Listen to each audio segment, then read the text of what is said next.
আমল অর্থাৎ জুমার সালাত আদায় করা, জুমার নামাজ পড়া।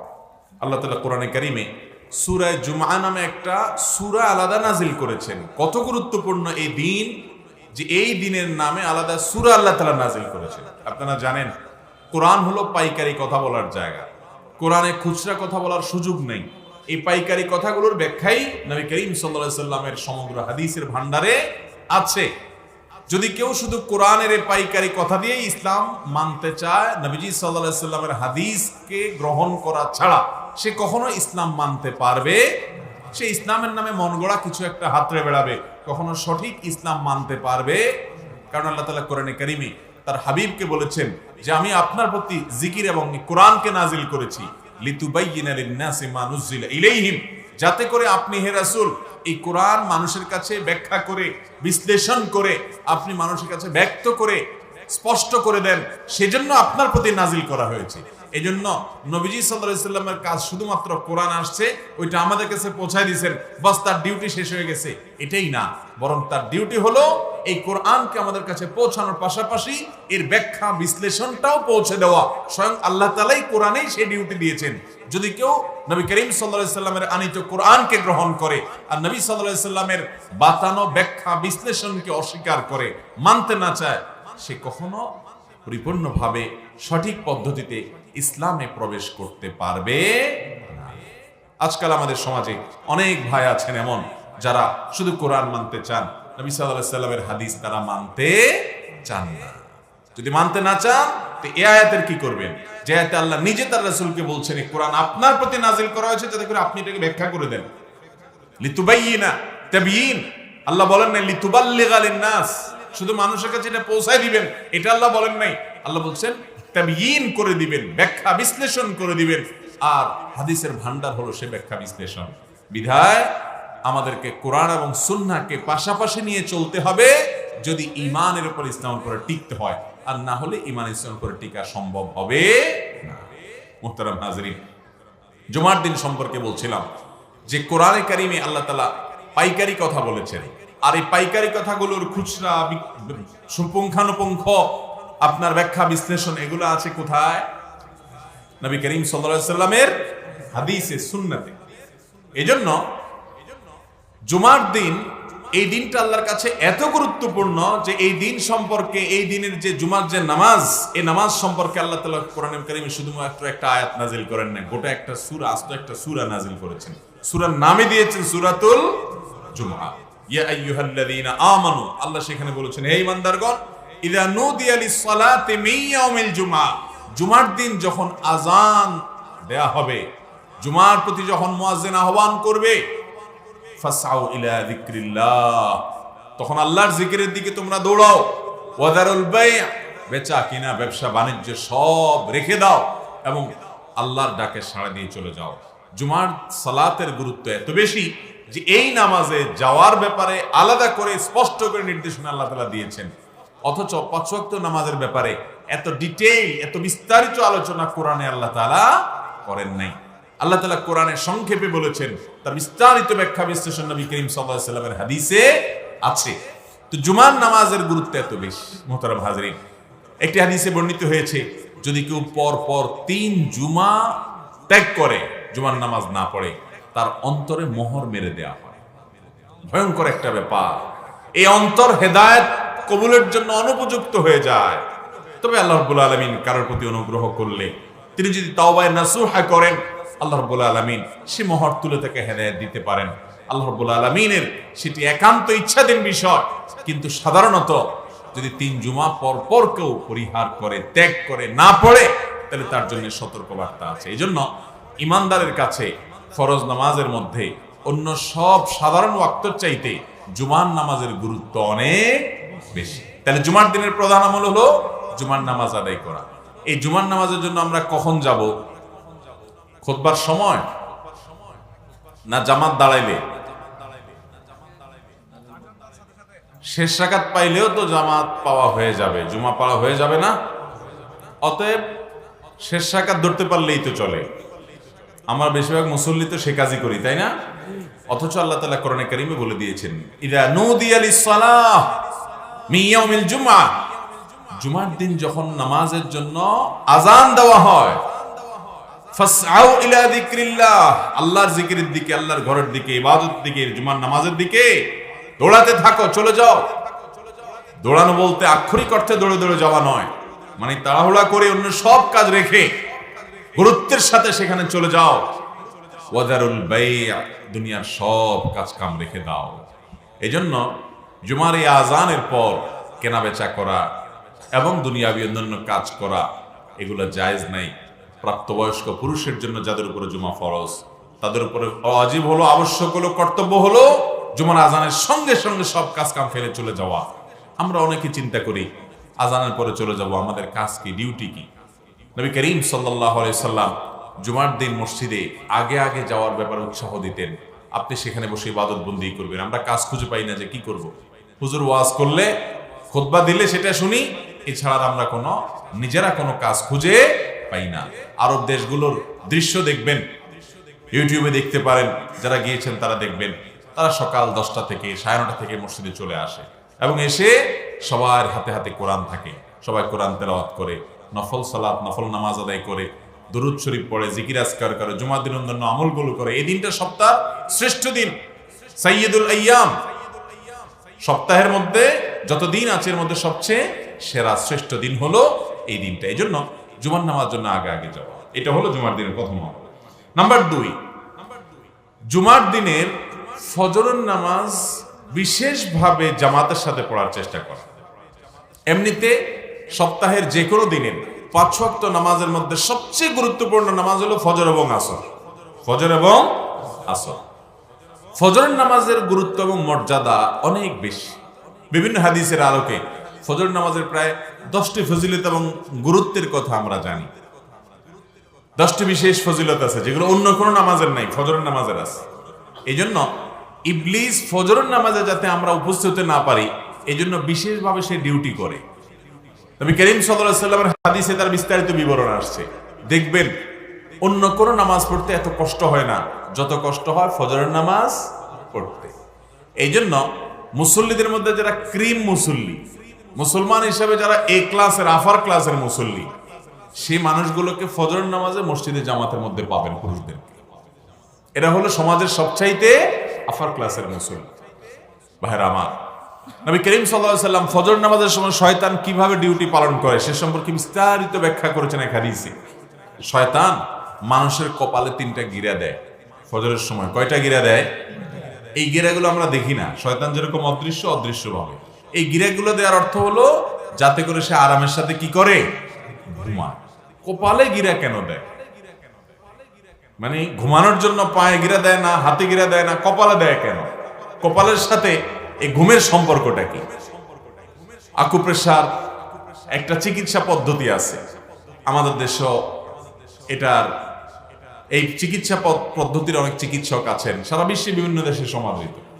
আমি অনেকদিন পরে দেখলাম যে আকুপ্রেশারের ডাক্তাররা যার ঘুম আসে না, তার ঘুম আনার জন্য কপালে দেখি মেসেজ করে, এবং ঠিকই দেখা গেল যে কপালে আলতো করে বিশেষ জায়গায় আপনার যদি মেসেজ করা হয় তাহলে দেখা যায় যে খুব দ্রুত চোখ বন্ধ হয়ে আসে। বাচ্চার ঘুম আসে না, খুব ডিস্টার্ব করে।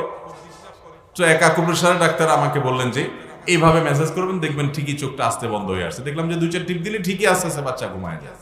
এই যে কপালের সাথে ঘুমের সম্পর্ক, এটা তো এখন আকুপ্রেশারে না বললো, কিন্তু নবী করিম সাল্লাল্লাহু আলাইহি ওয়াসাল্লাম হাদিস বলছে মানুষ যখন রাতে ঘুমায় পড়ে তার কপালে এই বিশেষভাবে শয়তান তার মতো করে সে পরিশ্রম করে, মেহনত করে, যাতে করে ঘুমটা এমন গভীর হয় যে ফজরের নামাজটা যাতে পড়তে মানুষ না পারে। কারণ শয়তান তো শত্রু আমাদের, সেটা আমাদের জান্নাতে যেতে দিতে চায় না, জান্নাতে যেতে বাধা দিতে চায়। জান্নাত থেকে বের হতে হয়েছে তাকে আমাদের বাবা আদমের কারণে, এই জন্য আমরা যেন সেই জান্নাতে যেতে না পারি, এটাই তার চ্যালেঞ্জ। এই জন্য দেখবেন 24 ঘন্টার মধ্যে সবচাইতে আরামের ঘুমটা কখন হয়? ঠিক ফজরের ওয়াক্তের সময়। যার রাতভর ঘুম আসে না, 12টা, 1টা, 2টা, 2:30টা, 3টা ছটপট করতে থাকে, মোবাইল দেখতে দেখতে দেখতে দেখতে চোখে আর ঘুম নাই, হ্যাঁ, ওই ইহুদি নাসারা খ্রিস্টানদের খেলা দেখতে দেখতে দেখতে দেখতে চোখ থেকে ঘুম উধাও হয়ে গেছে, শুয়ে গেছে, আর ঘুম আসে না, এপাশ ওপাশ করে শুধু চোখের মধ্যে কি কি দেখছে এগুলো ভাইসা উঠে। তারও দেখবেন ফজরের সময় ঠিকই নাক টেনে ঘুম আসছে, ঠিক না ঠিক? সারা রাত ঘুম নাই যার, ওই লোকেরও দেখবেন যে সারা রাত না ঘুমায় চটপট যতই করুক না কেন ওই টাইম মতো ঠিকই ঘুম আসে, কারণ শয়তান কপাল টিপে আপনার ঘুম আনেই ছাড়ে।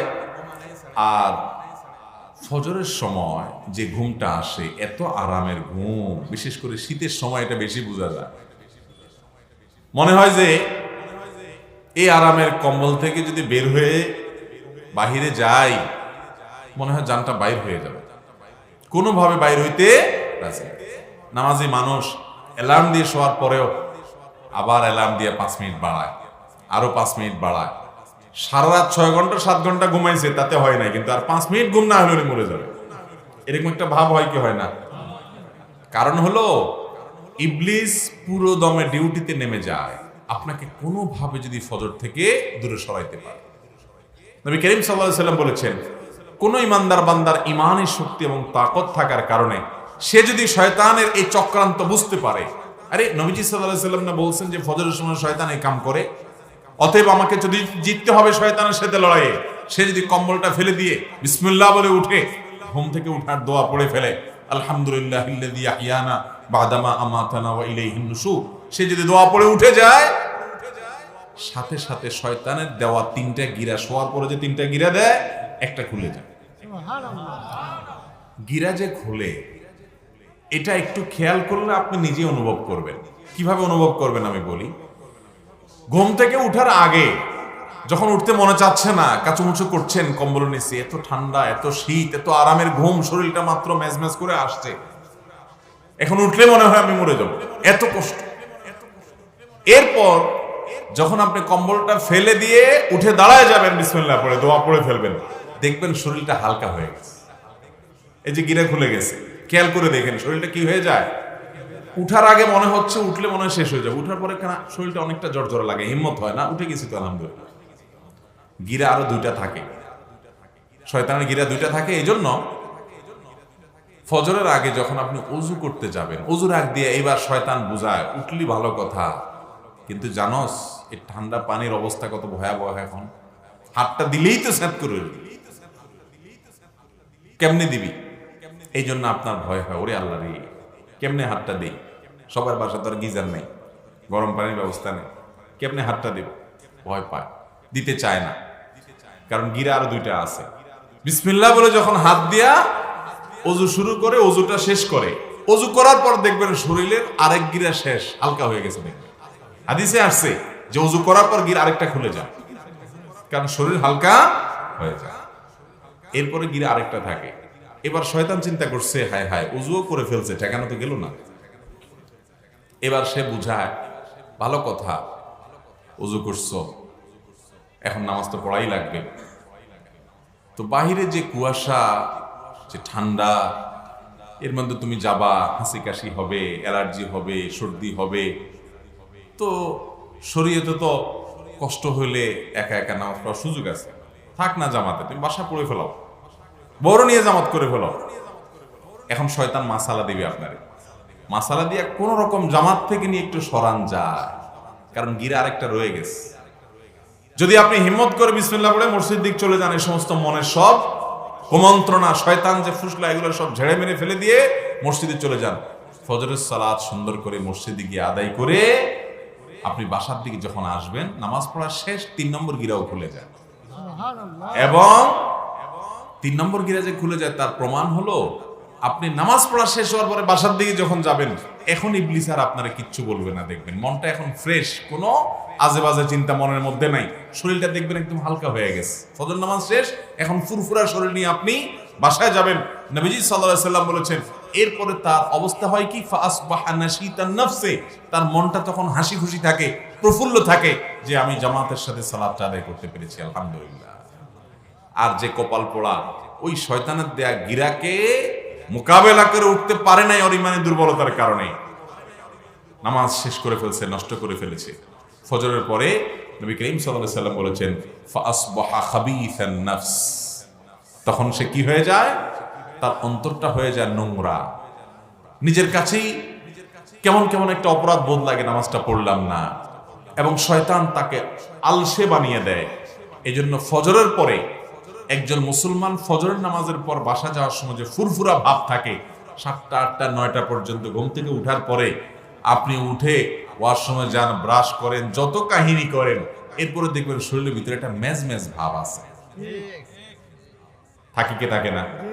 শরীরের ভিতরে মেজ মেজ ভাব থাকবে, আপনার মধ্যে দেখবেন হাই আসতে থাকবে, আপনার ভিতরে ফ্রেশনেসের অভাব আপনি অনুভব করবেন। ওই যে শয়তানের কথা অনুযায়ী রয়েছেন যে নফস এবং আপনার আত্মাটা পুরো নোংরা ময়লা যুক্ত হয়ে থাকে, এটা আপনি সারাদিনও আপনি আর ওভারকাম করতে পারবেন না। কিন্তু ফজরের নামাজটা জামাতের সাথে পড়ার সঙ্গে সঙ্গে এটা ওভারকাম করা যায়। নবী করিম সাল্লাল্লাহু আলাইহি ওয়াসাল্লামের জন্য বলেছেন, ফজরের নামাজের জন্য অন্ধকার উপেক্ষা করে যারা মসজিদের দিকে চলে যায়, আল্লাহ তাআলা কিয়ামতের ময়দানের ভয়াবহ অন্ধকারে তাদের আলোর ব্যবস্থা করবেন। ফজর নামাজ জামাতের সাথে পড়বো তো ইনশাআল্লাহ। এই ফজরের নামাজের মধ্যে আবার সবচেয়ে শ্রেষ্ঠ এবং গুরুত্বপূর্ণ ফজর নামাজ হলো জুমার দিনের ফজরের নামাজ, শুক্রবারের ফজরের নামাজ। নবী করিম সাল্লাল্লাহু আলাইহি ওয়াসাল্লাম একটা হাদিস মুস্তাদরাকে হাকিমে বর্ণিত হয়েছে, তিনি বলেছেন যে আফদালুস সালাওয়াতি ইনদাল্লাহ, আল্লাহর কাছে দুনিয়ার যত নামাজ আছে এর মধ্যে সবচেয়ে শ্রেষ্ঠ নামাজ হলো সালাতুল জুমআতি ইয়াউমাল সালাতুল ফজরি ইয়াউমাল জুমআতি মাল জামাআ। জুমার দিনে জামাতের সাথে পুরুষরা ফজরের নামাজ পড়লে এটা হলো আল্লাহর কাছে সবচেয়ে শ্রেষ্ঠ নামাজ। একটা জিনিস আপনারা খেয়াল করেন, হাদিসে যেটাকে সবচেয়ে শ্রেষ্ঠ বলা হয়, কোরআন যেটাকে সবচেয়ে বেশি গুরুত্ব দেয়, ওইটাই দেখবেন আমাদের দ্বারা করাটা সবচেয়ে কঠিন হয়ে যায়। কারণ এখানে একটা লড়াই চলে, এই লড়াইটা আমরা নিজেরা অনেক সময় অনুভব করি না, বুঝতে পারি না। লড়াইটা হলো ইবলিসের সাথে আমাদের। ইবলিস জানে এই হাদিসটা, আপনি না জানলে কি হবে? ইবলিস জানে যে জুমার দিনের ফজরটা পড়ে ফেললে ও অনেক আগে যাবে জান্নাতের দিকে। এই জন্য অন্য 2-4 দিন 5 দিন যদি ফজর পড়েও পড়ুক, অন্তত যেভাবে হোক জুমার দিনের ফজরটা ওরা মিস করাইতে হবে। এই জন্য দেখবেন শুক্রবার রাতে দেখবেন একজন 5 ওয়াক্ত নামাজি মানুষও দেখবেন শুইতে শুইতে 12টা 1টা 2টা 3টা বাজায় দেয়। কারণ শয়তান তারে বুঝায়। কিভাবে বুঝায় আমি দেখাই। শয়তান বলে, আরে আজকের রাতটা তো ফ্রি নাইট, কারণ আগামীকাল কোনো ডিউটি নাই, শুক্রবার ছুটি, বাচ্চাদের স্কুল বন্ধ, মাদ্রাসা বন্ধ, মহিলাদেরও ডিউটি নাই, চাপ নাই কাজের, তোমার দোকান খোলার ব্যস্ততা কম, তোমার ব্যবসা বাণিজ্যের ব্যস্ততা ঝামেলা কম, শুক্রবার সকালবেলা চাকরি বাকরির ঝামেলা নাই। তো আজকের রাতটা একটু রিল্যাক্সের সাথে আস্তে ধীরে শো, আড্ডা ফাড্ডা মারো, টেলিভিশন, টক শো, নাটক, সিনেমা টুকটাক দেখো, মোবাইলে, ইউটিউবে, ফেসবুকে একটু সময় কাটাও, সারা সপ্তাহে তো ব্যস্ত থাকো। এগুলো করতে করতে দেখবেন বৃহস্পতিবারে অনেক দেরিতে মানুষ ঘুমায়। এর ধান্দা কি ইবলিসের? যে যত দেরিতে শোবে ফজর নামাজ পড়া তত কঠিন। অন্য কোনোদিন ইবলিস আপনাকে এত গাছটার তশকিল করবে না, এত বুঝাবে না যত বুঝাবে বৃহস্পতিবার রাতে। মুহতারাম হাজিরিন, তাহলে জুমার দিনের দ্বিতীয় আমল হলো এই দিনের ফজরের নামাজটাকে অন্য সপ্তাহের যে কোনো ফজরের চাইতে গুরুত্বপূর্ণ মনে করে কোনোভাবে এই দিনের ফজরের জামাত মিস হতে দেওয়া। আপনি খেয়াল করে দেখেন, আপনার মসজিদে সপ্তাহের অন্য যে কোনো দিনের চাইতে জুমার দিনে দেখবেন মুসল্লির পরিমাণ কম থাকে। একই কথা ঈদের দিনের জন্য প্রযোজ্য। ঈদের দিনের যে সুন্নাত আছে, সুন্নাতগুলোর ভিতরে একটা গুরুত্বপূর্ণ সুন্নাত হলো ঈদের দিন আগে আগে ঘুম থেকে উঠা, ফজর নামাজে হাজির হওয়া। আপনি দেখেন ঈদের দিন ফজর নামাজে মুসল্লি সারা বছরের সবচেয়ে কম থাকে মসজিদ। কারণ হাদিস আপনি না জানলে কি ইবলিসে ঠিকই জানে, এজন্য আপনারা হাজির হইতে দেয় না। ভাইরা আমার, চ্যালেঞ্জ নিতে হবে। এই জন্য জুমার দিনের ফজর নামাজ এর জামাত পুরুষ কখনো মিস করবে না। চেষ্টা করবো না ইনশাআল্লাহ। আমার রব সবচেয়ে বেশি খুশি হবেন। আমার আল্লাহর কাছে সবচেয়ে শ্রেষ্ঠ নামাজ আফদালুস সালাওয়াতি ইনদাল্লাহ, আল্লাহর কাছে সবচেয়ে শ্রেষ্ঠ নামাজ হলো জুমার দিনের পুরুষদের জন্য ফজরের নামাজ জামাতের সাথে আদায় করা। মিস করা যাবে না ইনশাআল্লাহ। ঠিক আছে না ইনশাআল্লাহ? চ্যালেঞ্জ নিতে হবে। জুমার দিনের 3 নম্বর আমল হলো জুমার দিনের ফজরের যে নামাজ, এই ফজরের নামাজের কেরাতটা হবে অনেক লম্বা। প্রথম রাকাতে সূরা সাজদা তেলাওয়াত হবে, আর দ্বিতীয় রাকাতে সূরা দাহার তেলাওয়াত হবে। বুখারী মুসলিম এক বর্ণনা করেছে যে নবী করিম সাল্লাল্লাহু আলাইহি সাল্লাম ফজরের ফরজ নামাজে জুমার দিন ফজরের নামাজে ফজরের ফরজ সালাতে তিনি ইমামতি করতেন, এই দুইটা সূরা পড়তেন। এই দুইটা সূরা দিয়ে নামাজ পড়লে মিনিমাম 20-30 মিনিট সময় লাগবে। আমাদের দেশে এত লম্বা সময় ধরে ফজর নামাজ পড়ানো হয়, কোন ইমাম সাহেব পড়ায়, এই বেচারার কপালে দুর্গতি আছে, ঠিক না ঠিক? কারণ মানুষ জানে না। আপনারা মক্কা মদিনার ফজর নামাজ লাইভ ব্রডকাস্ট অথবা ইউটিউবে যদি দেখেন, বা আল্লাহ যাদেরকে যাওয়ার তৌফিক দিছে খেয়াল করলে দেখবেন জুমার দিনে মক্কা মদিনাতে এবং সৌদি আরবের বেশিরভাগ মসজিদগুলোতেই জুমার দিনে ফজর নামাজ ইমাম সাহেবরা এই লম্বা কেরাত পড়েন। সপ্তাহের একটা দিন, সবচেয়ে শ্রেষ্ঠ নামাজ সারা সপ্তাহে, এই জন্য দীর্ঘ কেরাত পাঠ করা সুন্নাত, সূরা সাজদা এবং সূরা দাহা। ওলামায়ে কেরাম হিম্মত করা দরকার। বাংলাদেশে আলহামদুলিল্লাহ, যে একটু আগে বললাম মাদ্রাসাগুলো যে কত বড় নেয়ামত, এটা তো আমরা বুঝি না। মাদ্রাসাগুলোতে অনেক মাদ্রাসা, সব মাদ্রাসায় না, অনেক মাদ্রাসায় জুমার দিনের ফজরের নামাজে ঠিকই এই সুন্নতের উপর আমল হয়, লম্বা এই কেরাত হয়। আমরা মহল্লাবাসী যদি এরাদা করি যে সুন্নতটা সপ্তাহে একটা দিনই, তো ইমাম সাহেব যদি হাফেজ সাহেব হন, হাফেজ সাহেব না হলেও বলতে হবে ইমাম সাহেব আপনি সূরা সাজদাটা বড় সূরা একটু মুখস্থ করে নেন, সূরা দাহারটা মুখস্থ করে নেন। আমরা এই সুন্নতের উপর আমল করতে চাই, ইমাম সাহেবকে উৎসাহ দিয়া আমরা আমল করার চেষ্টা করব না ইনশাআল্লাহ। নাম্বার 4, জুমার দিনের 4 নম্বর আমল হলো গোসল করা, সুগন্ধি লাগানো, মেসওয়াক করা। মুসনাদ আহমদের একটা হাদিসে বর্ণিত হয়েছে, নবী করিম সাল্লাল্লাহু আলাইহি সাল্লাম বলেছেন, যে ব্যক্তি জুমার দিনে গোসল করবে এবং সুগন্ধি ব্যবহার করবে, মেসওয়াক করবে এবং মসজিদে আগে আগে যাবে, সেখানে গিয়ে কোনো কথা বলবে না, আল্লাহ যতটুকু শব্দ দিয়েছে ততটুকু নামাজ আদায় করবে এবং সেখানে গিয়ে সে আপনার কোনো আজে বাজে কথা বলবে না, কোনো কথা বলবে না, ইমাম সাহেবের খুতবা ভালো করে শ্রবণ করবে। তো 2 জুমার মধ্যবর্তী যে ছোটখাটো গুনাহ থাকে আল্লাহ তাআলা এগুলো মাফ করে দিবেন। তো এই জন্য ভাইরা, জুমার দিনের এই হাদিসে 3টি কাজের কথা একসাথে চলে আসছে, আমরা একটা পয়েন্টই বলতেছি। 4 নম্বর আমল হলো জুমার দিন গোসল করা, মেসওয়াক করা এবং সুগন্ধি ব্যবহার করা। মুসনাদ আহমদের আরেকটা বর্ণনা আসছে, নবী সাল্লাল্লাহু আলাইহি সাল্লাম বলেছেন জুমার দিনে গোসল করা ওয়াজিব। এটা ইসলামের শুরুর দিকে ওয়াজিব ছিল, পরে আর ওয়াজিব থাকে নাই, সুন্নাত বা মুস্তাহাব হয়ে গেছে। এবং একই হাদিসে নবী সাল্লাল্লাহু আলাইহি মেসওয়াকের কথা বলেছেন। মেসওয়াক জুমার দিনে করেন এমন মুসল্লি এই পুরা প্যান্ডেলে যত মানুষ আছে খুঁজলে হয়তো 5-10 জন পাওয়া যাবে কিনা সন্দেহ। ভাইরা আমার, মেসওয়াকটা শুধু দাঁত পরিষ্কার করার মাধ্যম না। আমরা অনেকে মেসওয়াকের আসল মাহাত্ম্য সম্পর্কে ধারণা রাখি না। নবী করিম সাল্লাল্লাহু আলাইহি সাল্লাম বলেছেন, লাউলা আনা শুকরা আলা উম্মতি, আমার উম্মতের জন্য কষ্ট হয়ে যাবে এমনটি যদি আমি মনে না করতাম, লা আমারতুহুম বিসওয়াকি ইনদা কুল্লি ওযু ওয়া ফি riwayatin ইনদা কুল্লি সালাহ, তাহলে প্রতি নামাজে, প্রতি ওযুতে আমি আমার উম্মতের সবাইকে মেসওয়াক করাটাকে বাধ্যতামূলক করে দিতাম। ভাইরা আমার, নবী করিম সাল্লাল্লাহু আলাইহি সাল্লাম প্রতিটা গুরুত্বপূর্ণ কাজে সময় মেসওয়াক করতেন। বাসায় ঢুকতে নিয়ে মেসওয়াক করতেন, জীবন সায়ান্নে মৃত্যুর আগ মুহূর্তে মেসওয়াক করতে করতেই দুনিয়া থেকে চলে গেছেন। এবং ভাইরা আমার, এই মেসওয়াকের ঘর্ষণ দাঁতের সাথে এটা ঈমান বৃদ্ধি করে। এটা কি বৃদ্ধি করে? ঈমান বৃদ্ধি করে। আমরা অনেকে মনে করি আমার কাছে তো অনেক দামি ব্র্যান্ডের ব্রাশ আছে, আমার কাছে তো অনেক দামি ব্র্যান্ডের আপনার পেস্ট আছে, আমি আবার মেসওয়াক করবো কেন? মেসওয়াক তো গরিব মানুষ করবে যার ব্রাশ নাই। ভুল ধারণা। আপনার ব্রাশ আছে, ব্রাশ ব্যবহার করেন, কিন্তু মেসওয়াক এটা ভিন্ন ইবাদত, এটার সাথে ঈমানের অনেক গভীর সম্পর্ক আছে। আমাদের দাঁতের নার্ভের সাথে ব্রেইনের সূক্ষ্ম সম্পর্ক আছে। এটা মেসওয়াকের ঘর্ষণের ফলে ঈমান তাজা হয়, ঈমান বাড়ে। এই জন্য নবী আলাইহিস সালাম জুমার দিন বিশেষভাবে মেসওয়াকের নির্দেশ দিয়েছেন। চেষ্টা করবো না ইনশাআল্লাহ? আমাদের পকেটে মেসওয়াক থাকবে, নিয়মিত মেসওয়াক থাকবে এবং মেসওয়াক এর ঘর্ষণ আমাদের দাঁতে আমরা করতে থাকবো। তাহলে এটা হলো 4 নম্বর আমল, গোসল করা, সুগন্ধি লাগানো এবং মেসওয়াক করা। 5 নম্বর আমল হলো আল্লাহ তাআলা যা পোশাক দিয়েছেন এর মধ্যে সবচেয়ে ভালো পোশাকটা পরবেন জুমার দিনে। আবু দাউদের হাদিসে বর্ণিত হয়েছে, যেটা আবু সাঈদ খুদরি এবং আবু হুরায়রা রাদিয়াল্লাহু আনহু বর্ণনা করেছেন, যে এই দিনে যদি কেউ ওই যে গোসল করে, মেসওয়াক করে এবং উত্তম পোশাক পরিধান করে, হাদিসে উত্তম পোশাকের কথা বলা আছে, তাহলে 2 জুমার মধ্যবর্তী গুনাহ খাতা আল্লাহ তাআলা মাফ করে দেন। তো এই জন্য যে পোশাকগুলো থাকবে এর মধ্যে উত্তমটা পরবো আমরা। এটা আলহামদুলিল্লাহ আমরা বেশিরভাগ মানুষ আমল করি। 6 নম্বর আমল হলো জুমার দিনে 5টি বিশেষ কাজ করা। এই কাজগুলোর মাধ্যমে আল্লাহর জমিনে যত সওয়াবের কাজ আছে এর মধ্যে সবচেয়ে শ্রেষ্ঠতম সওয়াবের কাজ আপনি করতে পারবেন।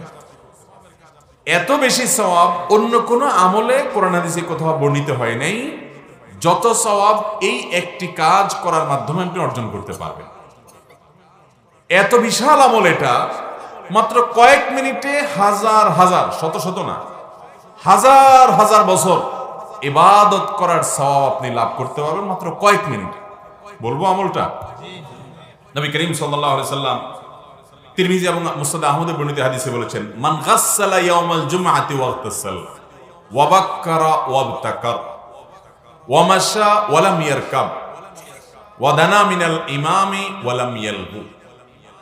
যে ব্যক্তি জুমার দিনে ভালো করে উত্তম রূপে গোসল করলো এবং ভোরে আগে আগে উঠলো, যে ফজর নামাজ পড়লো এবং মসজিদে সবার আগে আগে যাওয়ার চেষ্টা করলো, আগে আগে গেল এবং মসজিদে পায়ে হেঁটে গেছে, কোনো বাহনে চড়ে নাই, এবং ইমামের কাছাকাছি গিয়ে বসছে এবং খুতবা শুনছে, কোনো কথা বলে নাই, নীরব থেকে মনোযোগ দিয়ে খুতবা শুনছে। যদি এরকম কেউ করে, কানা লাহু বিকুল্লি খুতওয়াতিন আমালু সানাতিন কিয়ামুহা ওয়া সিয়ামুহা।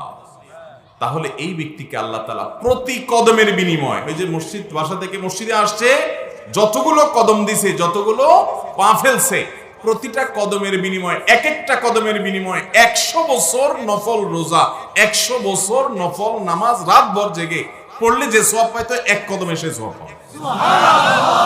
তাহলে যদি আপনি 10 কদম দেন 1000 বছর, 20 কদম হলে 2000 বছর, 30 কদম দিলে 3000 বছর। আপনি চিন্তা করেন, এত বছর তো মানুষ বাঁচে না, বাঁচা সম্ভব না, কিন্তু জুমার দিনে এই আমলটা করে আপনি এই বিপুল পরিমাণ সওয়াবের অধিকারী হতে পারবেন ইনশাআল্লাহ। তাহলে জুমার দিনে এই 5টি কাজ: গোসল উত্তম রূপে করা, ভোরে উঠে ফজর নামাজ জামাতের সাথে পড়ার পাশাপাশি জুমার নামাজে আগে আগে যাওয়া এবং পায়ে হেঁটে যাওয়া, বাহনে না চড়া, এবং ইমামের খুব কাছাকাছি যত সম্ভব গিয়ে বসা। আর 5 নম্বর হলো, ইমাম যখন খুতবা পাঠ করবেন, খুতবার জন্য আসবেন, চুপচাপ থেকে কোনো একটা কথা বলা ছাড়াও, একটা অনর্থক কাজ করা ছাড়াও মনোযোগ দিয়ে আগ্রহের সাথে খুতবা শ্রবণ করবে। বাস এই 5টা কাজ করার মাধ্যমে প্রতি কদমে 100 বছরের নফল রোজা, 100 বছরের রাতভর জেগে নফল নামাজ পড়া সওয়াব। সহজ কথা না ভাই। মুহাদ্দিসিনে কেরাম অনেকে বলেছেন, ইসলামে অনেক ফজিলতের হাদিস আছে, ইসলামে যত ফজিলতের হাদিস আছে এর চাইতে বেশি ফজিলতের কোনো হাদিস ইসলামে আর নাই। সর্বোচ্চ ফজিলতের হাদিস হলো এটি, জুমার দিনের। আমল করার চেষ্টা করবো না ইনশাআল্লাহ? তাহলে এটা হলো জুমার দিনের 6 নম্বর আমল। 7 নম্বর আমল হলো জুমার দিন মসজিদে যে 2 রাকাত তাহিয়াতুল মসজিদ আদায় করা। এটা শুধু জুমার দিনের না, এটা প্রতিদিনই করার চেষ্টা করব আমরা। তাহিয়াতুল মসজিদ এত গুরুত্বপূর্ণ যে নবী করিম সাল্লাল্লাহু আলাইহি সাল্লাম নিষেধ করেছেন, ইদা দাখালা আহাদুকুমুল মসজিদ, যদি কেউ মসজিদে প্রবেশ করে, ফালা ইয়াজলিস ফালা ইয়াকুদ, সে যেন মসজিদে প্রবেশ করে না বসে, হাত্তা ইয়ারকা রাকাতাইন, 2 রাকাত নামাজ পড়া ছাড়া যেন মসজিদে সে না বসে। এত গুরুত্বপূর্ণ। নবী সাল্লাল্লাহু আলাইহি সাল্লাম এর হাদিসের ভাষ্য দেখেন, সে যেন না বসে। এই জন্য তাহিয়াতুল মসজিদ পড়ার চেষ্টা করবো তো ইনশাআল্লাহ। এই আমলটা মুর্দা হয়ে গেছে আমাদের দেশে ভাই, তাহিয়াতুল মসজিদ আমরা পড়ি না, অথচ নবীজি বলছেন 2 রাকাত নামাজ পড়া ছাড়া বসবা না। জুমার দিনে এটা বিশেষ গুরুত্ব রাখে, কারণ এই সম্পর্কে আমরা যে হাদিসটি দেখতে পাই সেটি বুখারীতে বর্ণিত হয়েছে, মুসলিমে বর্ণিত হয়েছে। নবী করিম সাল্লাল্লাহু আলাইহি সাল্লাম বলেছেন যে ইদা দাখালা আহাদুকুম ইয়াউমাল জুমআহ, তোমাদের কেউ যদি জুমার দিনে মসজিদে প্রবেশ করে আর দেখতে পায় যে দেরি হয়ে গেছে, তার ইমাম খুতবার জন্য আসছে, তারপরেও যেন সে 2 রাকাত নামাজ পড়ে নেয়। এই হাদিস থেকে জুমার দিনে বিশেষভাবে তাহিয়াতুল মসজিদ পড়ার গুরুত্ব বোঝা যায়। অন্য যে কোনো সময় তাহিয়াতুল মসজিদ পড়তে হবে, জুমার দিনও বিশেষ গুরুত্বের সাথে আমরা পড়ার চেষ্টা করবো ইনশাআল্লাহ। 8 নম্বর আমল হলো, যদি কারো জুমার দিনে ঘুম আসে, আপনারা খেয়াল করেন সারা বছরে বা সারা সপ্তাহে যত ঘুম আসে বা না আসে, এমনকি যার ঘুম আসে না, না আসার রোগ ওষুধ খেয়ে ঘুমানো লাগে, হয়তো এই লোকেরও দেখবেন জুমার দিনে মসজিদে লম্বা লম্বা হাই তোলে, ঘুম আসে। ঠিক না ভাই? ঠিক। নবী করিম সাল্লাল্লাহু আলাইহি ওয়াসাল্লামের হাদিসে এই সম্পর্কে নির্দেশনা দেওয়া আছে। তার মানে তিনিও জানতেন যে জুমার দিনে পাবলিকের কি আসে। অনেকে শুধু হুজুরদের ওয়াজের দোষ দেয় যে হুজুররা ঘুমপাড়ানি ওয়াজ করে এই জন্য ঘুম আসে। নবী করিম সাল্লাল্লাহু আলাইহি ওয়াসাল্লাম যখন বলছেন তখন তো ঘুমপাড়ানি ওয়াজ কেউ দিত না। তখন তো তিনি বলেছেন হাদিসে, যদি কারোর জুমার দিনে এই মসজিদে আসার পর ঘুমানি আসে, ঝিমানি আসে, সেই জন্য জায়গাটা পাল্টায় নেয়। তাহলে বোঝা গেল এটা একটা ঔষধের জায়গাটা পাল্টায় আরেক জায়গায় উঠে বসলে ইনশাআল্লাহ ঘুম কি হবে, তাৎক্ষণিকভাবে অন্তত কেটে যাবে। আবার ঝিমানি আসছে নতুন জায়গা যেখানে গেছেন সেখানে, সেটা আবার একটু পাল্টান। এবার পাল্টালে ইনশাআল্লাহ ঘুমের সাথে লড়াই করে আপনি ইবাদত বন্দি করতে পারবেন। তাহলে ঘুম আসলে একটু জায়গা পরিবর্তন করে, এটা হলো 8 নম্বর আমল। 9 নম্বর আমল হলো মানুষকে বসতে সুযোগ দেওয়া, এবং বিশেষ করে কারোর ঘাড় ধরে ধরে মানুষের ঘাড় ডিঙ্গায়া ডিঙ্গায়া সামনের কাতারের দিকে না যাওয়া। এই অপরাধটা নেতারা একটু বেশি করে, যারা একটু এলাকার নেতাগোতা থাকে ওনারা একটু বেশি করে, বাকি আমরা সুযোগ পাইলে কেউ ছাড়ি না। অথচ এটা খুব খারাপ জিনিস। বিভিন্ন বর্ণনায় আসছে যে জুমার দিন মুসল্লিদের গায়ের উপরে পাও দিয়া দিয়া কাতার ভেঙে ভেঙে সামনের দিকে যে লোক যায়, সে জাহান্নামের ব্রিজের উপরে সে যেন আরোহণ করবে। মানে এটা খুব খারাপ এবং বাজে একটা জিনিস, এটা করা যাবে না। হ্যাঁ, যিনি ইমাম সাহেব ওনার খুতবা দেওয়ার জন্য তো ওনাকে সামনেই যেতে হবে, অথবা পরিচালনা কমিটির কেউ মুয়াজ্জিন সাহেব ওনারা বাহিরে কোনো দায়িত্ব পালন করছেন, সব দেখভাল করছেন, আগে আসছেন বসছেন, বাইরে বেরোয়েছেন কোনো কাজে, কাজ শেষ করে আবার ঢুকতে হয়েছে, সেটা তো একটা বিশেষ ওজোর। কিন্তু আসছেন পরে, কিন্তু যাবেন সবার আগে, এটার কোনো সুযোগ নাই। মসজিদে কোনো নেতাগিরি নাই, এখানে কোনো শ্রেষ্ঠত্ব নাই, এখানে শ্রেষ্ঠত্ব একমাত্র আল্লাহ। আমরা একথা বলেই আসি, আল্লাহু আকবার, আল্লাহ সবচেয়ে বড় মহান। অতএব এখানে আমরা সব গোলামি করতে আসি। গোলামের আবার কিসের ভাবসাব? আগে আসলে যে আগে আসবে সে আগে জায়গা পাবে, পরে আসলে পরে জায়গা পাবে। রিকশাওয়ালা দিনমজুর শ্রমিক আগে আসছে, তিনি আগে জায়গা পাবেন। অনেক সম্পদশালী নেতা মানুষ পরে আসছেন, তিনি পরে পেছনে বসবেন। গরিবকে ডিঙ্গায়ার সামনে যাওয়ার চেষ্টা করবেন। দুনিয়ার কোথাও সমতা না থাকুক, ইনসাফ না থাকুক, আল্লাহর ঘরে সমতা ইনসাফ রাখতে হবে। কারণ ইসলাম এসেছে দুনিয়াতে যে সমস্ত উদ্দেশ্যে, তার ভিতরে একটা হলো সমতা এবং সাম্য প্রতিষ্ঠা করার জন্য। অতএব জুমার দিনে মানুষের ঘাড় ডিঙ্গায়ার সামনে যাওয়া যাবে না। আর কেউ আসলে তাকে একটু বসার জায়গা দিতে হবে, একটু নড়ে গিয়ে তাকে ফাঁক করে দিতে হবে, বসার জায়গা দিতে হবে। নবী আকরাম সাল্লাল্লাহু আলাইহি সাল্লাম সহিহ মুসলিমের হাদিসে এই বিষয়ে আমাদেরকে উৎসাহ দিয়েছেন। 10 নম্বরের আমল হলো জুমার দিনে জুমার নামাজে বিশেষভাবে সূরা জুমআ এবং সূরা মুনাফিকুন, এই দুইটা সূরা তেলাওয়াত করা নামাজের কেরাতের মধ্যে, অথবা সূরা সাব্বিহ ইসমা এবং সূরা গাশিয়া, সাব্বিহ ইসমা রাব্বিকাল আলা এবং সূরা গাশিয়া প্রথম রাকাতে এটা, দ্বিতীয় রাকাতে ওইটা, এটা তেলাওয়াত করা, এটা সুন্নাত। নবী করিম সাল্লাল্লাহু আলাইহি ওয়াসাল্লাম জুমার দিন এটা করতেন। এটা ইমাম সাহেবদের ডিউটি, ইমাম সাহেবদেরকে দিয়ে আদায় করে নেবেন। অনেক ইমাম সাহেব আমরা অলসতা করি, হয়তো করি না, অনেক সময় সময় কম থাকে তখন শর্ট করেন, কিন্তু নামাজের কেরাতকে প্রতিনিয়ত শর্ট করা তো দুঃখজনক। বিদায় ইমাম সাহেবদেরকে অভ্যাস গড়াইতে হবে, উৎসাহ দিতে হবে যে হুজুর সুন্নাত সম্মত কেরাতটা আমরা পড়তে চাই, আমাদের নামাজের ভিতরে মাসনুন কেরাতটা যেন থাকে। একটু আদর করে, যত্ন করে, মহব্বত করে চাটা খাওয়া হুজুরে বুঝাবেন। আবার ফতোয়া দিতে যায় না হুজুরের কাছে, হুজুর শুনে আসি, আপনি তো কোনোদিন করেননি। আমাদের দেশে কাম হলো ইমাম সাহেবের বিরুদ্ধে কি করা? ফতোয়াবাজি করা। এটা করবেন না। আদবের সাথে ওলামাদের স্মরণ করাই দিবেন মাসনুন আমলটার কথা। 11 নম্বর আমল হলো জুমার দিনে বিশেষভাবে জিকির এবং দোয়ায় মাশগুল হওয়া। জুমার দিনে একটা সময় আছে যে সময় দোয়া কবুল হয়। হাদিসে বর্ণিত হয়েছে জুমার দিনে একটা সময় কি কবুল হয়? দোয়া কবুল হয়। এই সময়টা ঠিক কখন সেটা হাদিসে স্পষ্ট উল্লেখ নেই। মুহাদ্দিসিন ইকরাম, উলামা ইকরাম, মুহাক্কিকগণ এটাকে গবেষণা করে এক একজন এক একটা টাইমের কথা বের করেছেন। বিভিন্ন আলামত, ইঙ্গিত, ইন্ডিকেট হাদিস থেকে পেয়ে পেয়ে অনেকে অনেক টাইমের কথা বলেছেন। কেউ বলেছেন 2 খুতবার মাঝে মনে মনে দোয়া করা, কেউ বলেছেন যে আপনার আসরের পরে, তো বেশিরভাগ ওলামা ইকরাম আসরের পরের কথাই বলেছেন। আসর টু মাগরিব, সূর্য ডুবার আগ মুহূর্তে জুমার দিন খুব গুরুত্বপূর্ণ টাইম, দোয়া কবুল হয়। এই জন্য সপ্তাহের এই টাইমটাতে বিশেষ করে এবং জুমার দিন সারাদিনই কম বেশ বিভিন্ন সময় দোয়া করার ইহতেমাম করতে হবে। এই সময়ের দোয়া ফেরত দেওয়া হয় না।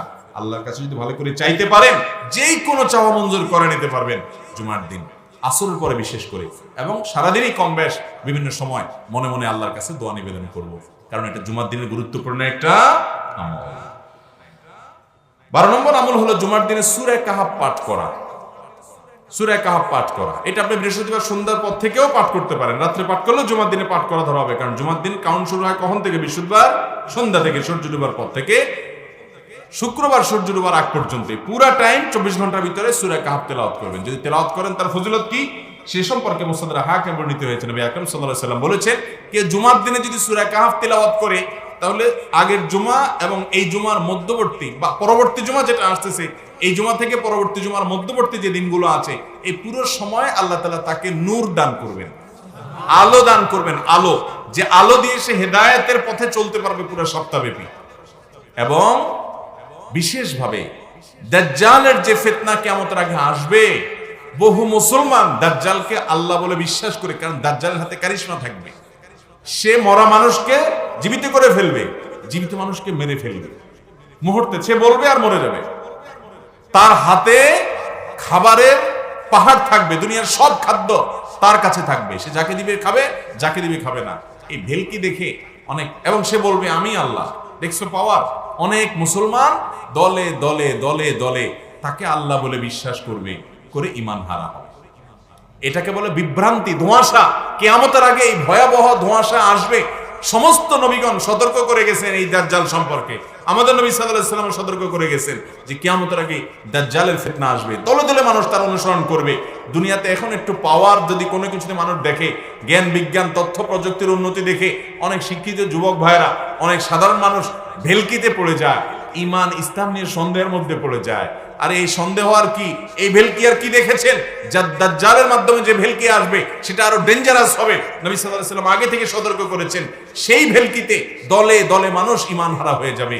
সেখানে যাতে ঈমান হারা না হতে হয়, আজকাল ছোটখাটো কিছু হলে আমাদের ঈমান ঠুনকো হয়ে যায়, আমরা বিভ্রান্তির মধ্যে পড়ে যাই। আর দাজ্জাল এত কারিশমা দেখাবে, তার কাছে এত কারিশমেটিক পাওয়ার থাকবে, এগুলো দেখে মানুষ বেঈমান হয়ে যাবে। নবী সাল্লাল্লাহু আলাইহি ওয়াসাল্লাম বলেছেন সূরা কাহাফের প্রথম 10 আয়াত যদি কারোর মুখস্থ থাকে এবং এটা যদি সে তিলাওয়াত কন্টিনিউ করে, আল্লাহ তাআলা দাজ্জালের ফিতনায় তাকে ঈমান হারা করবেন না। সে ওই ফিতনা ধরে ফেলতে পারবে যে আরে এটা তো সেই ফিতনা, আল্লাহ তাকে বাঁচায় রাখবেন। এই জন্য সূরা কাহাফটা জুমার দিনে বিশেষ করে তেলাওয়াত করার ব্যাপারে কখনো গাফলতি করা যাবে। বিভিন্ন বর্ণনা থেকে বোঝা যায় কিয়ামতের ময়দানে এটি আলোর কাজ দিবে। তো দাজ্জালের ফিতনা থেকে বাঁচার প্রস্তুতি হিসাবে এটি কাজ করতে হবে, বিশেষ করে প্রথম 10টা আয়াত। চেষ্টা করবো না ইনশাআল্লাহ? দাজ্জালের ফিতনা থেকে বাঁচার জন্য আরেকটা আমলও আছে। নামাজের শেষ বৈঠকে দোয়া মাসুরা যে আমরা পড়ি, এখানে একটা দোয়া নবী করিম সাল্লাল্লাহু আলাইহি ওয়াসাল্লাম পড়তেন, আল্লাহুম্মা ইন্নী যালামতু নাফসি, এটাও হাদিসে আছে। এর পাশাপাশি আরেকটা দোয়াও আছে, মাঝে মধ্যে ওইটাও পড়েন। সে দোয়াটা কি? দোয়াটা হলো আল্লাহুম্মা ইন্নী আউযু বিকা মিন আযাবিন নার ওয়া আযাবিল কবর ওয়া আউযু বিকা মিন ফিতনাতিল মাহইয়া ওয়াল মামাত ওয়া আউযু বিকা মিন শাররি ফিতনাতিল মাসীহিদ দাজ্জাল। আল্লাহ দাজ্জাল এর ফিতনা থেকে, যার একটা চোখ কানা থাকবে এবং ভয়ঙ্কর ফিতনা নিয়ে দুনিয়াতে আসবে, পৃথিবীর সুপার পাওয়ার হবে, সব তার কাছে চলে আসবে। দুনিয়া আস্তে আস্তে সেদিকে যাচ্ছে কিনা আল্লাহ জানে। যত ব্যবসা বাণিজ্য, শক্তি, ক্ষমতা, টাকা পয়সা, বিজনেস, এগুলো আস্তে আস্তে কুক্ষিগত হয়ে যাচ্ছে সামান্য কিছু মানুষের কাছে। খেয়াল করছেন? ছোট একটা আইটেমে বলি যে প্লাস্টিকের বদনা, প্লাস্টিকের ছোটখাটো জিনিস, এগুলো আগে ছোটখাটো কারখানা দিয়ে অনেকেই ব্যবসা বাণিজ্য করতো, এখন এগুলো ব্র্যান্ডে চলে গেছে। আরএফএ, অমুক তমুক, এর বাইরে আর কারোরটা ঠিক না। আস্তে আস্তে দুনিয়া কুক্ষিগত হয়ে হয়ে সীমিত কিছু মানুষের কাছে চলে যাচ্ছে। একটা সময় হয়তো একজনের কাছে চলে যাবে, এবং এভাবে গোটা দুনিয়ার নিয়ন্ত্রণ তার হাতে থাকার কারণে মানুষ তাকে এত কারিশমেটিক পাওয়ার থাকবে যে, যেভাবে নবী করিম সাল্লাল্লাহু আলাইহি ওয়াসাল্লাম বলেছেন যে তাকে অনেকে আল্লাহ মনে করে ঈমান হারা হয়ে যাবে। অলরেডি মানুষ, অনেক মূর্খ মানুষ বলে money is the god, second god. শুনছেন নি আপনারা? পয়সা বলে কি দ্বিতীয় আল্লাহ, নাউজুবিল্লাহ। কারণ দেখে যে পয়সা থাকলে দুনিয়াতে সব হয়, পয়সা নাই তো কিছুই হয় না। এই যে পয়সার পাওয়ার আর কারিশমা দেখে তার ঈমান গেছে। এরকম বহুত ধোঁয়াশা, বহুত বিভ্রান্তি কিয়ামতের আগে আসবে, অনেকের ঈমান হারা করে ফেলবে। আল্লাহ তাআলা আমাদেরকে এই ফিতনাগুলোতে ঈমানের উপর অটল থাকার তৌফিক দান করুন। নবী সাল্লাল্লাহু আলাইহি ওয়াসাল্লাম জানতেন, আল্লাহ তাকে ওহীর মাধ্যমে জানাইছেন, কিয়ামতের আগে জ্বলন্ত কয়লা হাতে তালুতে রাখা, এটা যত কষ্টসাধ্য হবে, কঠিন হবে, এর চাইতে কঠিন হবে ঈমানের উপরে টিকে থাকা। এখন দেখবেন স্কুল কলেজে ছেলে মেয়েকে পাঠিয়েছেন পড়ালেখার জন্য, কয়দিন পরে সে এমন পণ্ডিত হয়ে আসছে, এখন আল্লাহর অস্তিত্ব নিয়ে সন্দেহ আছে না নাই? 2-4 কলম পড়ে তথ্য জ্ঞান বিজ্ঞান প্রযুক্তি এগুলো সম্পর্কে একটু ধারণা হওয়ার পর দেখে আরে বিজ্ঞান তো অনেক কিছু করতে পারে, এখান থেকে টিপ দিয়ে ওখানে ঘটে যায়, এই হয় সেই হয়, আস্তে আস্তে আখিরাতের প্রতি বিশ্বাসী তার ঠুনকো হয়ে যায়। অনেক কারিশমা আল্লাহ মানুষের হাতে দিবেন, আরো অনেক কিছু দিবেন। এখন আমরা কি দেখছি, বহু কিছু আসবে। এগুলো সবগুলো ফিতনা এবং ধোঁয়াশার কাজ করবে ইমানের জন্য। আল্লাহ তাআলা আমাদেরকে ফিতনার সময় ইমানের উপরে অটল থাকার তৌফিক দান করুন। এটার জন্য মহৌষধের কাজ দিবে সূরা কাহফ। বেশি বেশি করে সূরা কাহফ তেলাওয়াত করবেন। জুমার দিনে সূরা কাহফ তেলাওয়াত যেন মিস না হয়, চেষ্টা করবেন ইনশাআল্লাহ। এটা 12 নম্বর আমল। 13 নম্বর আমল হলো জুমার দিনে দুরূদ বেশি বেশি করে পাঠ করা। আবু দাউদ এবং সুনানে বাইহাকির বর্ণনা আসছে, নবী করিম সাল্লাল্লাহু আলাইহি ওয়াসাল্লাম বলেছেন, ইন্না মিন আফদালি আইয়ামিকুম ইয়াউমুল জুমআহ, নিশ্চয়ই তোমাদের সপ্তাহের সব দিনের মধ্যে সবচেয়ে শ্রেষ্ঠ দিন হলো জুমার দিন। ফিহি খুলিকা আদম ওয়া ফিহি কুবির, এই দিনে আদম আলাইহিস সালামকে আল্লাহ সৃষ্টি করেছেন, আর এই দিনেই তাকে দুনিয়া থেকে নিয়েছেন। ওয়া ফিহি নাফকাতু ওয়া ফিহি সাকা, এই দিনেই সিংহা ফুৎকার দেয়া হবে, এই দিনেই কিয়ামত সংগঠিত হবে, জুমার দিনে শুক্রবারেই। এবং এই কারণে নবী সাল্লাল্লাহু আলাইহি ওয়াসাল্লাম বলেছেন, ফাআকসিরু আলাইয়া মিনাস সালাত, অতএব এই দিনে তোমরা আমার প্রতি বেশি বেশি দুরূদ পাঠ করবে। ফাইন্না সালাতাকুম মারুদাতুন আলাই, কারণ তোমাদের সালাত, তোমাদের দুরূদ এটা আমার কাছে পেশ করা হয়। এক সাহাবী জিজ্ঞাসা করলেন, ইয়া রাসূলুল্লাহ, আপনি তো তখন মরে মাটির সাথে মিশে যাবেন, আপনার কাছে আবার কিভাবে দুরূদ উপস্থাপন করা হবে? নবী সাল্লাল্লাহু আলাইহি ওয়াসাল্লাম বলেছেন, নবীদের দেহকে আল্লাহ তাআলা হারাম করেছেন মাটির জন্য, তাদের সামনে উপস্থাপন করা হয়। ভাইরা আমার, এই জন্য শুক্রবারের এই আমলটা বৃহস্পতিবার সন্ধ্যা থেকে নিয়মিত করা শুরু করবেন।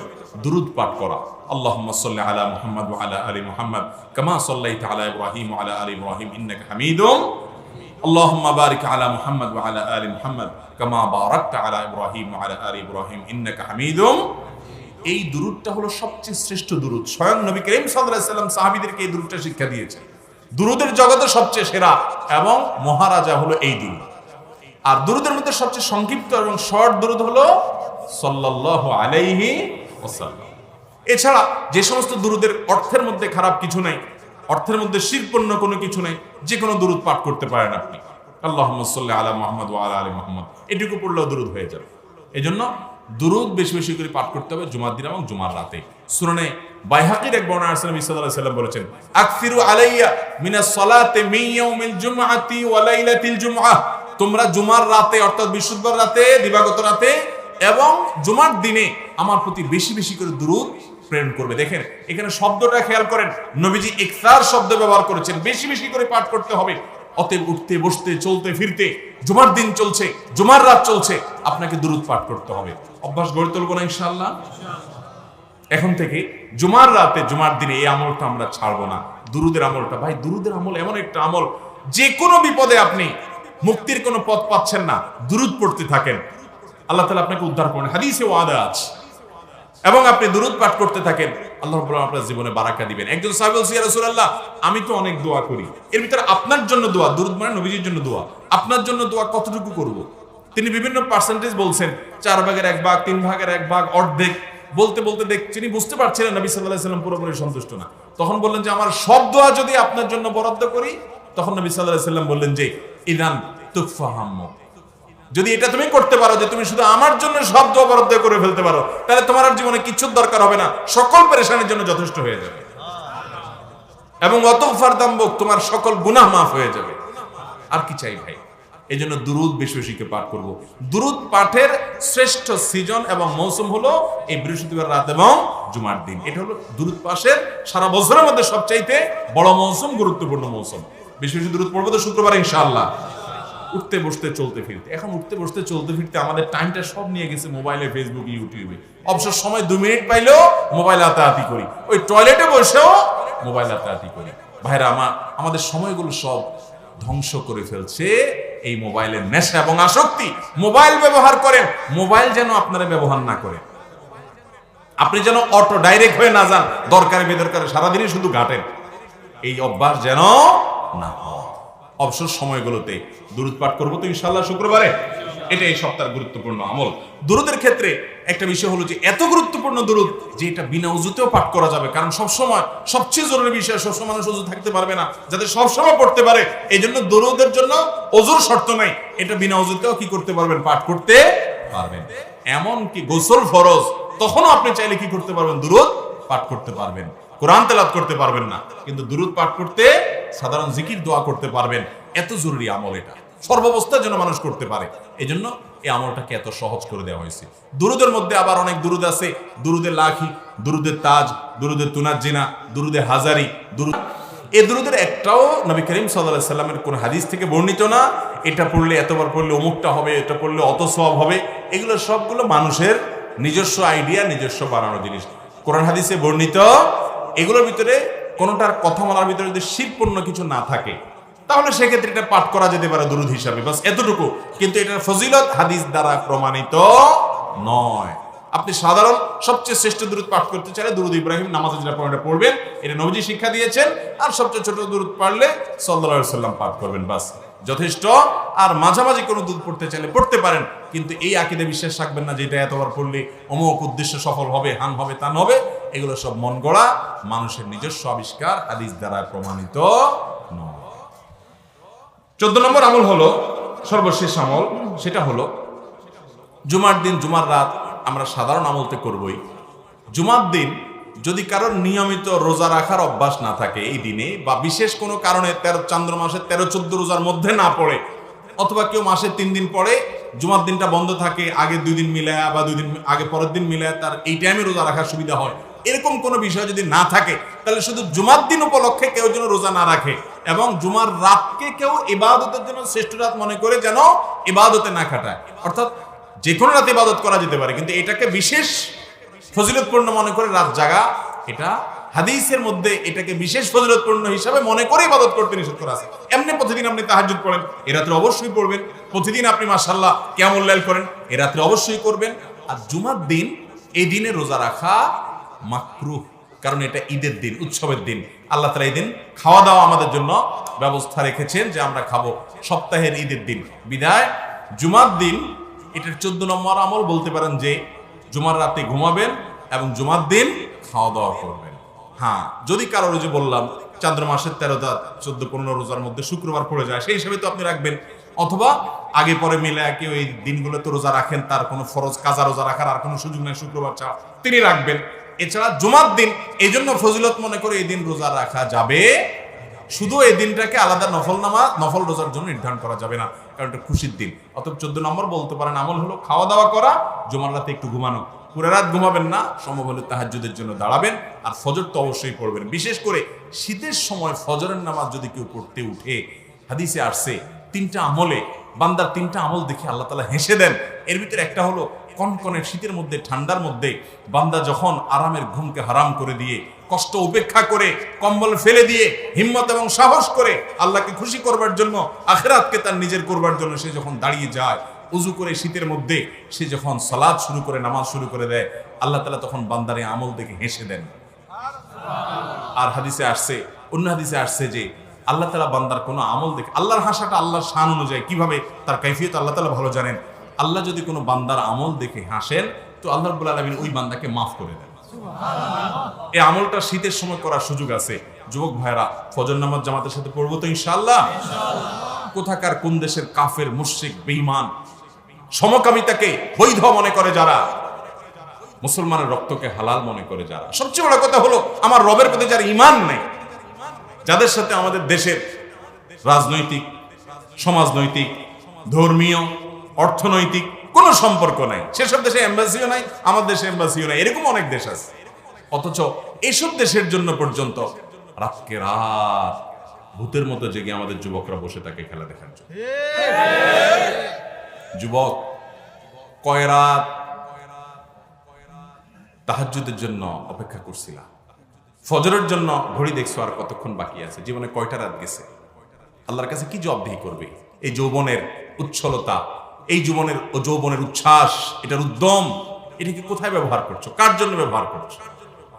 তুমি যে ইসলামের অনুসারী, এই ইসলাম তোমাকে বলেছে তুমি শারীরিক কসরতের জন্য খেলাধুলা করো, ব্যাডমিন্টন খেলো, ক্রিকেট খেলো, ফুটবল খেলো, হাডুডু খেলো, গ্রামে একসময় গোল্লা ছুট ছিল সেই টাইপের কিছু খেলো, এমন কোন খেলা খেলো যেই খেলা তোমার শারীরিক কসরত হবে, এর মাধ্যমে শারীরিকভাবে সুস্থতা হবে, শরীরে চর্বি জমবে না, মানসিক স্ফূর্তি আসবে, তোমার শারীরিক ফিটনেস থাকলে ইবাদত বন্দেগী করতে পারবে, কখনো আল্লাহ রাহে জিহাদের তৌফিক হলে করতে পারবে, সেই উদ্দেশ্য তোমার থাকবে, তুমি শরীরকে ফিট রাখবে, সুস্থ থাকবে, সুস্থ না থাকলে ইবাদত করতে পারবে না।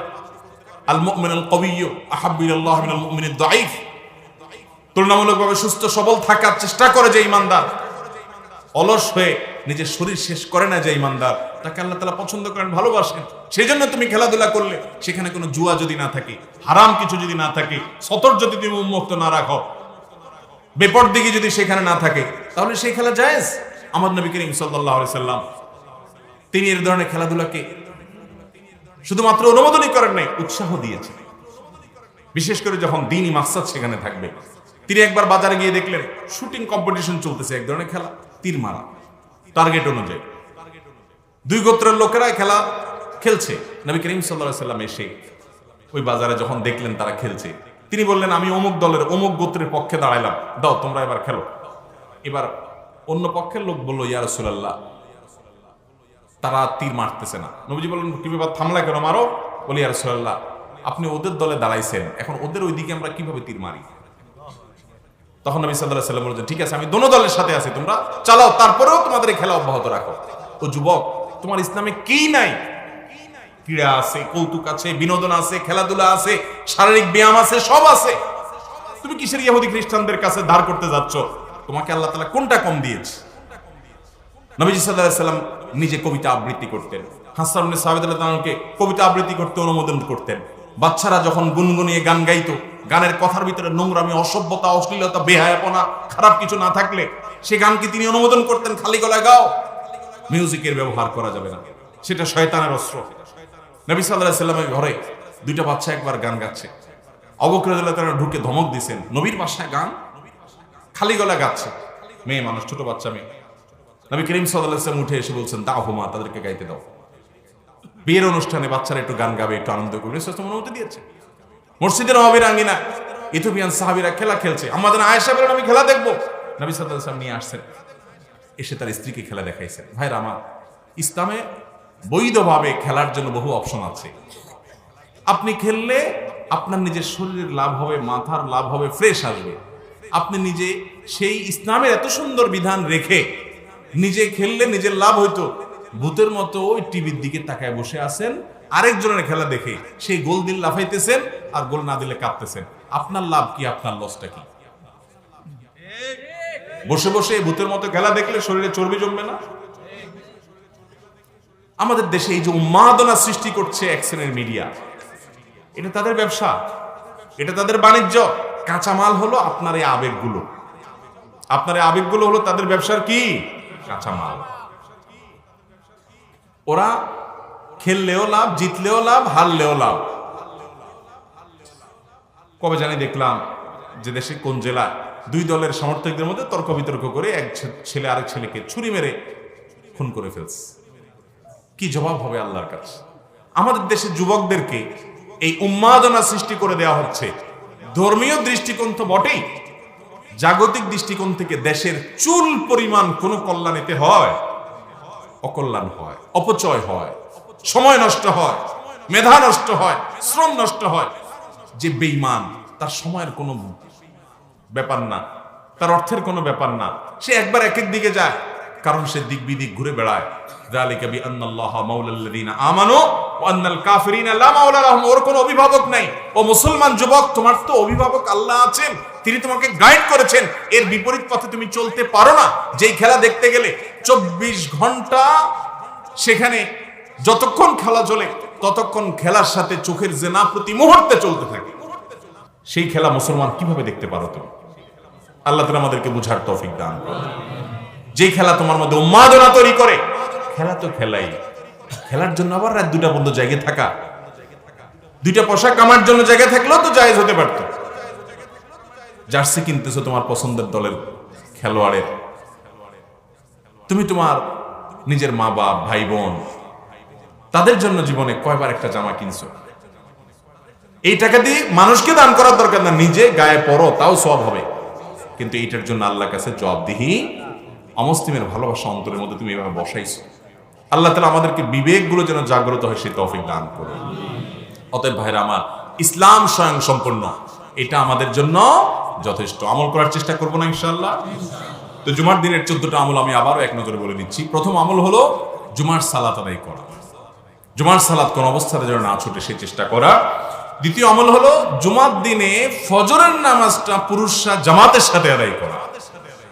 এটা সপ্তাহের সারা সকল নামাজের মধ্যে সবচেয়ে শ্রেষ্ঠ নামাজ জুমার দিনে ফজর নামাজ জামাতের সাথে। 3 নম্বর আমল হলো জুমার দিন ফজরের নামাজের জামাতে প্রথম রাকাতে সূরা সিজদা, দ্বিতীয় রাকাতে সূরা দাহার তেলাওয়াত করে। এটা ইমাম সাহেবের সুন্নাত, ইমাম সাহেবকে দিয়ে আদায় করবেন। 4 নম্বর আমল হলো জুমার দিনে গোসল করার সুগন্ধি আতর ইত্যাদি ব্যবহার করা এবং মিসওয়াক করা। 4 নম্বর আমল হলো যা পোশাক আছে মধ্যে সবচেয়ে উত্তম পোশাকটা পরে মসজিদে যাওয়া। 5 নম্বর আমল হলো জুমার দিনে 5টা বিশেষ কাজ করা। ভালো করে গোসল করা এবং আগে আগে ঘুম থেকে উঠে ফজর নামাজ পড়া এবং আগে আগে মসজিদে যাওয়া, পায়ে হেঁটে যাওয়া, সাওয়ার না হওয়া, বাহনে না ওঠা এবং ইমামের সবচেয়ে কাছাকাছি গিয়ে বসা, মনোযোগ দিয়ে খুতবা শোনা, কোনো অনর্থক কাজ কথা না করা। এগুলো করতে পারলে প্রতি কদমে 1 বছর নফল নামাজ এবং নফল রোজার সওয়াব পাওয়া যাবে। এবং 7 নম্বর আমল হলো মসজিদে ঢোকার পর জুমার দিন 2 রাকাত তাহিয়াতুল মসজিদ আদায় করা। অন্যদিনও চেষ্টা করতে হবে। 8 নম্বর আমল হলো যদি ঝিমানি আসে জায়গা পরিবর্তন করা। 9 নম্বর আমল হলো কেউ আসলে তাকে বসার জন্য একটু জায়গা করে দেওয়া মহব্বতের সাথে। এটা ইবাদত, এই দিনের বিশেষভাবে এই দিন গুরুত্বের সাথে দেখা এবং মানুষের ঘাড় ডিঙ্গা সামনের দিকে না যাওয়া। 10 নম্বর আমল হলো জুমার দিন জুমার নামাজে প্রথম রাকাতে সূরা জুমআহ এবং দ্বিতীয় রাকাতে সূরা মুনাফিকুন অথবা প্রথম রাকাতে সূরা আলা এবং দ্বিতীয় রাকাতে সূরা গাশিয়া তেলাওয়াত করেন। ইমাম সাহেবের সুন্নাত তাকে আদায় করাবেন। আর 11 নম্বর সুন্নাত হলো যে জুমার দিন বেশি বেশি করে দোয়া পাঠ করা, বিশেষ করে আসরের পরে মাগরিবের আগে এবং সারা দিনই এটা দোয়া কবুলের দিন। এবং 12 নম্বর আমল হলো জুমার দিন জুমার রাতে যে কোনো সময় মিলে সূরা কাহফ বেশি তেলাওয়াত করা। আর 13 নম্বর আমল হলো জুমার রাতে জুমার দিনে বেশি বেশি করে নবী সাল্লাল্লাহু আলাইহি ওয়াসাল্লামের দরুদ পাঠ করা, উঠতে বসতে চলতে ফিরতে। 14 নম্বর আমল সর্বশেষ আমল হলো জুমার দিনে খাওয়া দাওয়া করা। এই দিনকে নফল রোজার জন্য নির্ধারণ না করা। যদি অন্য কোনো রোজার সাথে রাখেন, কাজা রোজা থাকে, এই দিন ছাড়া সুযোগ নেই, তাহলে ভিন্ন কথা, সেটা রাখবেন। এবং জুমার রাতে তাহাজ্জুদ পড়তে পারেন, কিন্তু ওই রাতকে ইবাদতের রাত হিসাবে বিশেষ রাত মনে না করা। এই ব্যাপারেও হাদিসে নির্দেশনা আছে। এই 14টা আমল জুমার দিন উপলক্ষে করার চেষ্টা করবো তো ইনশাআল্লাহ। এখানে একটা প্রশ্ন আমাদের বোনদের পক্ষ থেকে খুব জোরে সোরে আসবে যে হুজুর এই 14 আমলের অনেকগুলো আছে শুধু পুরুষদের জন্য, জুমার দিন মসজিদে আগে আগে যাওয়া, ফজর নামাজ জামাতের সাথে পড়া, তাহলে আমাদের কি হবে? আমাদের সেসব বোনদেরকে বলবো আপনাদের করণীয় কাজ হলো 3টা। কয়টা কাজ? এই 3টা কাজের মাধ্যমে এই সওয়াবগুলো পুরুষদের মতো আপনারা অর্জন করতে পারবেন। নাম্বার 1, এই আমলগুলো করার ব্যাপারে দিলের মধ্যে তামান্না রাখবেন যে আল্লাহ, আমি যদি পুরুষ হতাম, আল্লাহ আমাকে যদি পুরুষ বানাতেন, তো আমি এই আমলগুলো একটাও মিস করতাম না। এই মর্মে আপনার প্রতিজ্ঞা এবং স্পৃহা জজবা যদি আপনার মধ্যে থাকে, নিয়ত যদি থাকে, তো আল্লাহ তাআলা আপনাকে সওয়াব দিবেন ইনশাআল্লাহ। নাম্বার 2, এই আমলগুলো আপনার বাসার পুরুষরা যেন করে, স্বামীকে, ভাইকে, বাবাকে, তাদেরকে উৎসাহ দিয়া পাঠায় দিবেন যে কোনো মূল্যে, যে সব কাজ করে দিব তোমাদের, তারপরে তোমরা এটা করো। তাদেরকে পাঠায় দিবেন, তাদেরকে স্মরণ করাবেন, এই আলোচনা তাদেরকে শোনাবেন, তাদেরকে হাদিস জানাবেন, উৎসাহ দিবেন। তাহলে আদাল্লু আলাল খাইরে কাফাইলিহি, আপনি ভালো কাজের পথ দেখাইলে আপনিও অনুরূপ সওয়াব পেয়ে যাবেন। কথা কি বুঝাতে পারছি? সেই সাথে তৃতীয়ত যে আমলটা আপনি করবেন তা হলো যে আল্লাহ রাব্বুল আলামিন অন্যান্য যে আমলগুলো আপনাকে করার তৌফিক দিয়েছেন সেগুলো জুমার দিনের অক্ষরে অক্ষরে মানবেন। সূরা কাহফ তেলাওয়াত করা, দুরূদ পাঠ করা, আর এগুলোর ব্যাপারে আল্লাহকে নিবেদন করবেন, যেটা প্রথমে বললাম যে আল্লাহ, এগুলো আমার আদায়ের কোনো স্কোপ থাকলে আমি ছাড়তাম না। এই তামান্না আল্লাহর কাছে দোয়া করবেন যে আল্লাহ, আমাকে আপনি সে সওয়াব দান করেন ইনশাআল্লাহ। বিশেষ করে আলোচনাগুলো শেয়ার করার মাধ্যমে আপনি হুবহু একই সওয়াব অর্জন করতে পারবেন, মন খারাপ করার কোনো কারণ। আবার এটাও মনে রাখতে হবে, কিছু আমল আছে আল্লাহ তাআলা পুরুষদেরকে করার সুযোগ দিয়েছে, আবার কিছু আছে মহিলাদের। মহিলারা সন্তান প্রসব করতে যদি মারা যায়, শাহাদাতের মৃত্যু হয়। মহিলারা যদি হজ করে, সেটাকে জিহাদের সমতুল্য সওয়াব বলা হয়েছে। মহিলাদের অনেক বিশেষ আমল আছে যেগুলা পুরুষদের জন্য আবার নাই। বিধায় এটা নিয়ে আল্লাহর উপরে, রাসূলের উপরে কোনো এতরাজ বা প্রশ্ন তুলব না। সওয়াব দেওয়ার মালিক আল্লাহ তাআলা। আমার তামান্না থাকবে, আকাঙ্ক্ষা থাকবে, চেষ্টা থাকবে, অন্যকে পথ প্রদর্শন করব, আল্লাহ তাআলা আমাকেও মাহরুম করবেন না। আল্লাহ তাআলা আমরা যা শুনলাম, জানলাম, বুঝলাম সে অনুযায়ী সবাইকে আমলের তৌফিক দান করুন। জাযাকুমুল্লাহু খায়রা।